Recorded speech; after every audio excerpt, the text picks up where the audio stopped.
Eighth pay commission ఒక క్వశ్చనీర్ని విడుదల చేసింది. మై జీఓవి ఇన్ ఆ పోర్టల్లో పెట్టింది. అదే రకంగా అందరినీ దాన్ని చదివి అక్కడే రిప్లైస్ క్వశ్చనీర్కి ప్రతి క్వశ్చన్కి 200 వర్డ్స్ మించకుండా రిప్లై ఇవ్వమని చెప్తుంది, మీ కమెంట్ ఇవ్వమని చెప్తుంది.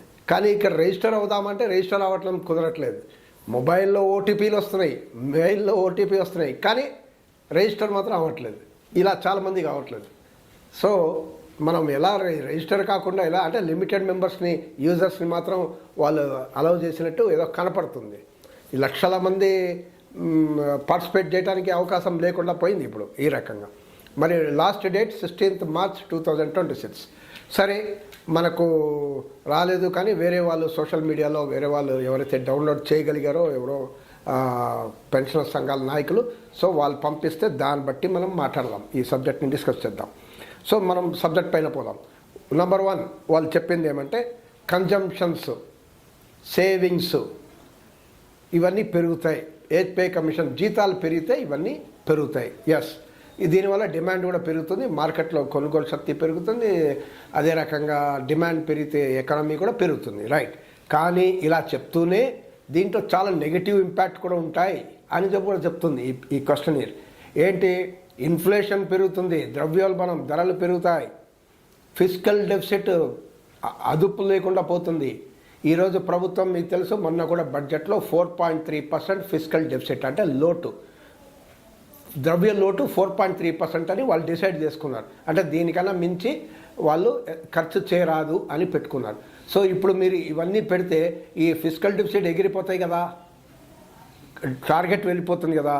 అంటే సంక్షేమ ఖర్చుల పైన ఖర్చులు తగ్గించాలి, మీకు ఇవ్వాలంటే సెంట్రల్ గవర్నమెంట్ ఎంప్లాయీస్కి సంక్షేమ పైన ఖర్చులు తగ్గించాలి కదా అనేది పెడుతుంది. అంటే ఎంప్లాయీస్ వర్సెస్ పీపుల్ పైన ఈ రకంగా తగాదా పెట్టినట్టు కనపడుతుంది ఇది. అంటే మనం ఎంప్లాయీస్ పేదలకు ఇచ్చే డబ్బులు మనకి ఇవ్వమంటున్నామా? ఎంప్లాయీస్ అవన్నీ ఏమో అడగట్లేదు కదా. మరి ప్రతి ఏటా మీరు 1,50,000 కోట్ల రూపాయలు ట్యాక్స్ కన్సెషన్స్ ఇస్తున్నారు కార్పొరేట్లకి, అప్పుడు ఫిస్కల్ డెఫిసిట్ గుర్తు రాలేదా? కార్పొరేట్ ట్యాక్స్ 33% నుంచి 20% తగ్గించినప్పుడు అప్పుడు మీకు ఫిస్కల్ డెఫిసిట్ గుర్తు రాలేదా? బ్యాంక్రప్సీ, దివాలా తీసిన కంపెనీలకి మొత్తం వదిలేసి కేవలం జస్ట్ ఒక పెనాల్టీ వేసి 20% మాత్రమే వసూలు చేసి మిగతా 80% మాఫ్ చేసేస్తున్నారే, అప్పుడు మనం గుర్తు రావట్లేదా? బ్యాంక్ లోన్ 17 లక్షల కోట్ల రూపాయలు 17 lakh crores మాఫ్ చేశారు కదా, మరి వాళ్ళపైన పెనాల్టీ ఎంత? 140 crores మాత్రమే పెనాల్టీ. 17 లక్షల కోట్ల రూపాయలు ఇక్కడ, 140 కోట్లు ఇక్కడ, అంటే 0.00085% పెనాల్టీ వేసి వదిలేశారు కదా వాళ్ళని. మా డబ్బులన్నీ, మా ప్రజా డబ్బులన్నీ కొట్టేశారు కదా. మరి వాళ్ళ సంగతి ఏంటి? హెయిర్ కట్ అని పేరు చెప్పి 1 time సెటిల్మెంట్ అని కార్పొరేట్లకి మీరు అప్పేస్ చేస్తున్నారు, అప్పుడు మీకు ఫిస్కల్ డెఫిసిట్ రావట్లేదా? అంటే ఎంప్లాయీస్ ఎవరైతే దేశానికి సేవ చేసి 30-40 సంవత్సరాలు పనిచేసి ఆ రకంగా చేస్తారో వాళ్ళకి ఏదైనా రివిజన్ అడిగితే 10 సంవత్సరాలకు ఒకసారి రివిజన్ అడిగితే అప్పుడు ఇవన్నీ కథలు గుర్తొస్తుంది. డెఫిసిట్, సంక్షేమం ఇవన్నీ. అంటే నిత్యం మీరు 1,00,000 కోట్ల రూపాయలు ఒక ఏకర్కి రూపాయి అని కార్పొరేట్లకి దారాదత్తం చేస్తున్నారు భూములు, అప్పుడు కరెంటు ఛార్జీలు మాఫ్ చేసేస్తున్నారు, అప్పుడు ఇవన్నీ ఇన్ని చేస్తున్నారు. మరి ఇంకో పాయింట్ కూడా ఉంది. మీరు ఇప్పుడు అంటున్నారు కదా దేశం మనం 4th largest ఎకనామీ, డబ్బాలు కొట్టుకుంటున్నాం కదా. మరి ఏంటి ఇంకా కొద్ది సంవత్సరాలు 3rd largest ఎకనామీ అవబోతున్నాం, జర్మనీని ఓవర్టేక్ చేసి అంటున్నారు కదా. మరి ఫాస్టెస్ట్ గ్రోయింగ్ ఎకనామీ అంటున్నాం కదా, ఇండియా రైసింగ్ అంటున్నాం కదా. మరి రైసింగ్ అంటే ఇంకెందుకు ఈ క్వశ్చన్ ఎందుకండి?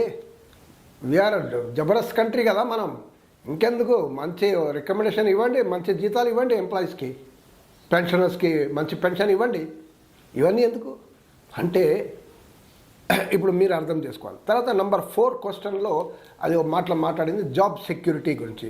ఎంప్లాయీస్కి ఏమో ఇంక్రిమెంట్ వస్తుంది, ప్రమోషన్ వస్తుంది, మెడికల్ అలవెన్స్ ఇస్తుంది, మీకు డిఏ ఇస్తున్నాం, రిటైరల్ బెనిఫిట్స్ ఇస్తున్నాం, అన్నీ ఇస్తున్నాం.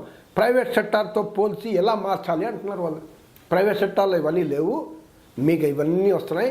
సో ప్రైవేట్ చట్టాలతో పోల్చుకొని విసావిస్ మనం ఈ రికమెండేషన్స్ ఎలా ఇవ్వాలి అంటే తగ్గిస్తారా?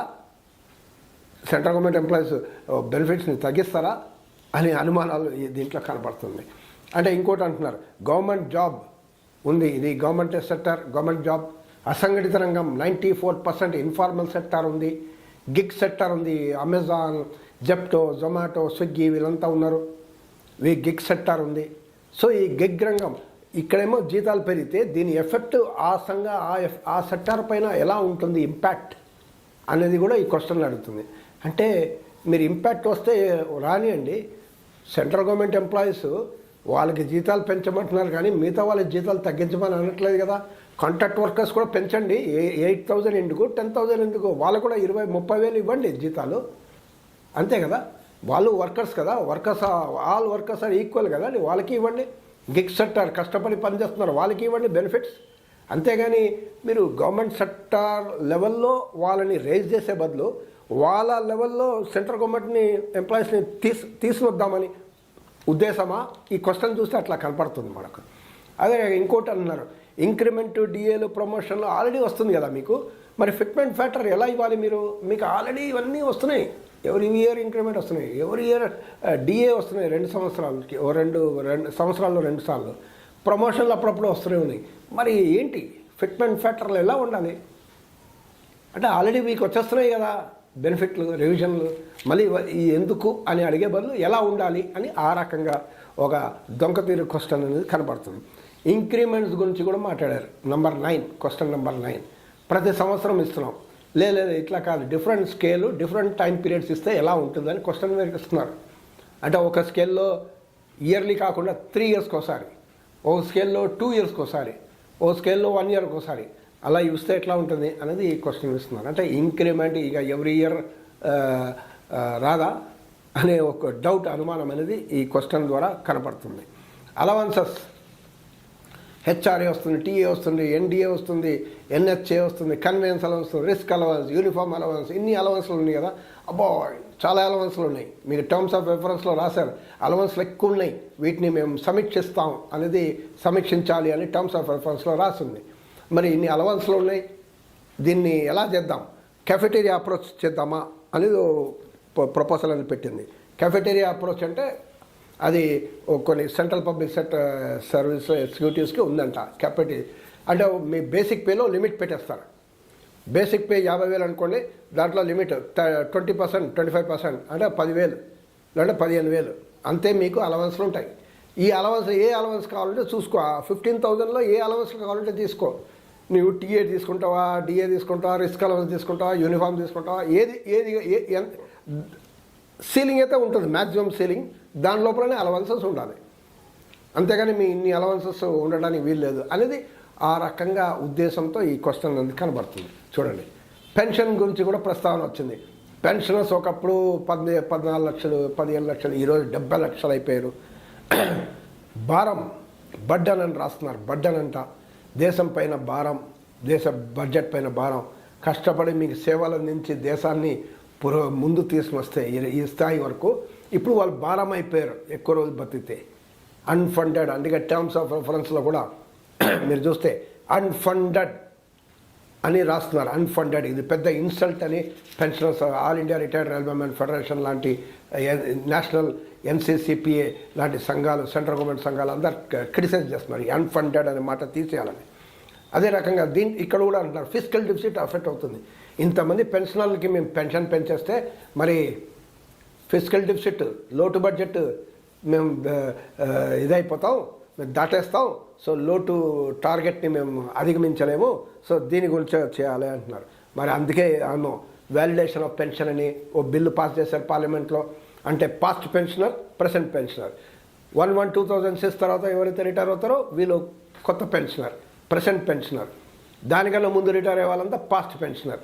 అలా ప్రతి పే కమిషన్కి ఇలా ప్రెసెంట్ అండ్ పాస్ట్ అలా తీసుకుని వచ్చేస్తే అప్పుడు పాస్ట్ వాళ్ళకి ఒక పెన్షను, కొత్త ప్రెసెంట్ వాళ్ళకి ఒక పెన్షన్. అంటే పాస్ట్ వాళ్ళకి ఏం లేకుండా ఫ్రీజ్ కూడా చేసే అవకాశాలు కూడా కనపడుతున్నాయి. మరి దీంట్లో పెన్షన్ మాట్లాడుతున్నారు కానీ ఎన్పిఎస్, యూపీఎస్ గురించి మాట్లాడలేవు.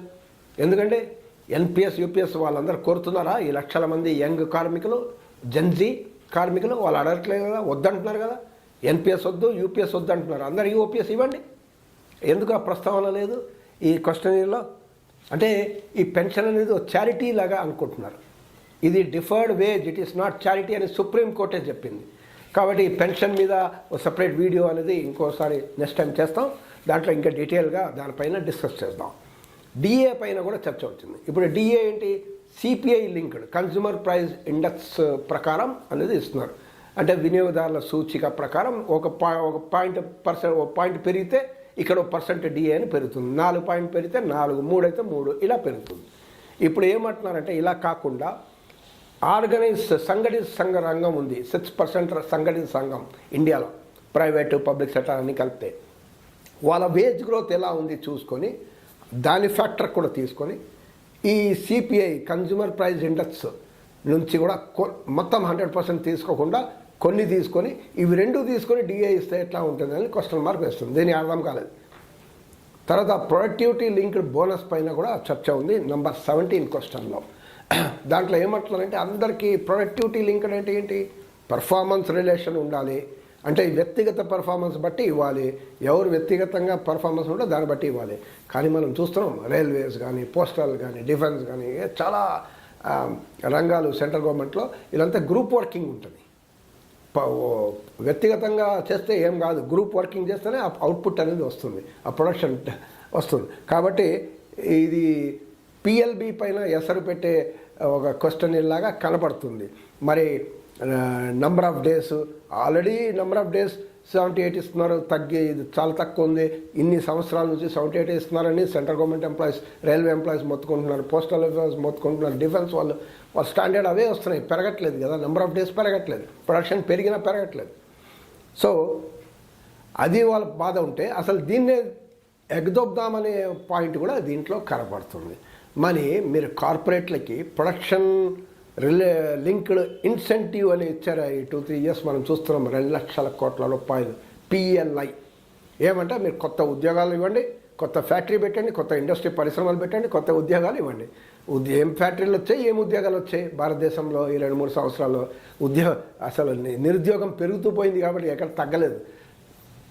స్వయాన నిర్మలా సీతారామన్ గారే పార్లమెంట్లో అంటున్నారు కదా, మేము మీకు ఇన్ని ఇన్సెంటివ్స్ ఇస్తున్నాం, మీరు ఏం ఉద్యోగాలు పెంచట్లేదు, ఇన్వెస్ట్ చేయట్లేదు, పెట్టుబడి పెట్టట్లేదు అనేది కార్పొరేట్స్ అంటుంది. పిఎల్ఐ ఇస్తున్నాం, పిఎల్ఐ ఇస్తే కూడా ఏం కావట్లేదని అంటుంది. అంటే మీరే అంటారు అవి, మరి వాళ్ళకి ఎందుకు ఇస్తున్నారండి? ఇక్కడ కార్మికులు కష్టపడి పనిచేస్తే బోనస్, ప్రొడక్టివ్ లింక్ బోనస్ ఇస్తే ఇక్కడ మీకు ఇన్ని క్వశ్చన్స్ అనేది రేజ్ చేస్తున్నారు. సో ఇంకోటి లాస్ట్ పాయింట్ నెంబర్ 18 క్వశ్చన్స్ వేశారు. 18 అనేది స్టాఫింగ్ రిక్రూట్మెంట్, చాలా ప్రమాదకరమైన సిఫార్సు ఈ క్వశ్చనీర్ అనేది కనపడుతుంది. కాంట్రాక్ట్ సిస్టంలో ఉద్యోగస్తుల్ని రిక్రూట్ చేస్తే ఎట్లా ఉంటుంది అనేది ఈ క్వశ్చన్లో ప్రపోజ్ చేశారు. అంటే ఎంట్రీ లెవెలే కాకుండా మిడిల్ లెవెల్, హయ్యర్ లెవెల్లో కూడా. మిడిల్ లెవెల్లో, హయ్యర్ లెవెల్ అంటే ప్రమోషన్లు తగ్గిపోతాయి. ఇప్పుడున్న ఎంప్లాయీస్కి ప్రమోషన్ తగ్గిపోతుంది. డైరెక్ట్గా వేరే మార్కెట్ నుంచి ఒక ఆయన కాంట్రాక్ట్ వర్కర్ వచ్చి కూర్చుంటాడు సెంట్రల్ లెవెల్లో. అండ్ 4200 జీపీలో ఒక ఆయన మార్కెట్ నుంచి వస్తాడు, 4800 జీపీలో ఇంకో ఆయన మార్కెట్ నుంచి వస్తాడు. 5 ఇయర్స్కే కాంట్రాక్టే కానీ ఉంటాడు. సో వీళ్ళకి ప్రమోషన్ రావు, ప్రమోషన్ తగ్గిపోతుంది. ప్లస్ వాడు కూడా ఉద్యోగం అంతే, 5 ఇయర్సే, జీతాలు పూర్తిగా ఉండవు. నీకు టీఏడిఏ బెనిఫిట్స్ ఏం రావు, central government benefits only stipend ఇచ్చి పంపిస్తారు. సో ఈ రకంగా మీరు ఆల్రెడీ రైల్వేలో మనం చూస్తున్నాం, కొన్ని రైల్వేలో రిక్రూట్మెంట్ ఆర్ఆర్బీ నోటిఫికేషన్స్ కూడా ఇచ్చాయి. Senior section engineer senior section engineer TRD for limited term appointment. అంటే వాళ్ళంతా కాంట్రాక్ట్, అంత పెద్ద ఉద్యోగస్తులు, ఇంపార్టెంట్ సేఫ్టీ వర్క్లు చేసేవాళ్ళు, వాళ్ళు కాంట్రాక్ట్లో ఇంజనీర్స్ని కాంట్రాక్ట్లో తీసుకుంటున్నారు. అంటే మనం చూసాం ఇప్పుడు లేబర్ కోడ్, ఈ 4 లేబర్ కోడ్లలో కూడా ఫిక్స్డ్ టర్మ్ జాబ్ అనేది చెప్పడం జరిగింది. ఫిక్స్డ్ టర్మ్ జాబ్ అంటే మీరు 5 ఇయర్స్కే రిక్రూట్ చేస్తాం, 3 ఇయర్స్కే రిక్రూట్ చేస్తాం, 2 ఇయర్స్కే రిక్రూట్ చేస్తాం, అంతే. ఈ లేబర్ కోడ్లో వచ్చింది. అదే రకంగా గ్రాట్యుటీ రూల్ని కూడా మార్చుతామంటున్నారు. గ్రాట్యుటీ రూల్ మార్చడం అంటే ఒక్క 1 ఇయర్ పని చేస్తే కూడా మేము గ్రాట్యుటీ ఇస్తామంటున్నారు. ఇది వినటానికి బాగుంది కదా. అంటే దాని మీనింగ్ ఏంటి? యాక్చువల్లీ మేము 1 ఇయరే ఇస్తాం జీతం, ఉద్యోగం 2 ఇయర్సే ఇస్తాం, అప్పుడు మీకు గ్రాట్యుటీ ఇంటికి పంపిస్తాం అని చెప్పే మీనింగ్ అది. సో బెనిఫిట్ కాదు ఇది. సో జాబ్ సెక్యూరిటీని ఖతం చేయడానికి ఇది ఇండైరెక్ట్గా ప్రైవేటైజేషన్ వైపు తీసుకుని వెళ్ళేటట్టు క్లియర్గా ఈ క్వశ్చన్ అనేది, స్టాఫింగ్ క్వశ్చన్ అనేది కనపడుతుంది మనకు. ఈ క్వశ్చనీర్ అన్నీ చూసి ఇప్పుడు డిస్కషన్ చూస్తే ఏం సూచిస్తుంది చెప్పండి? ఖతర్నాక్ ఉందా, ఇది ఖతరా ఉందా? మీరు చెప్పండి, మీరే ఈ కమెంట్ బాక్స్లో రాయండి. మీరు ఈ వీడియో నచ్చితే లైక్ చేయండి, షేర్ చేయండి, కమెంట్ చేయండి.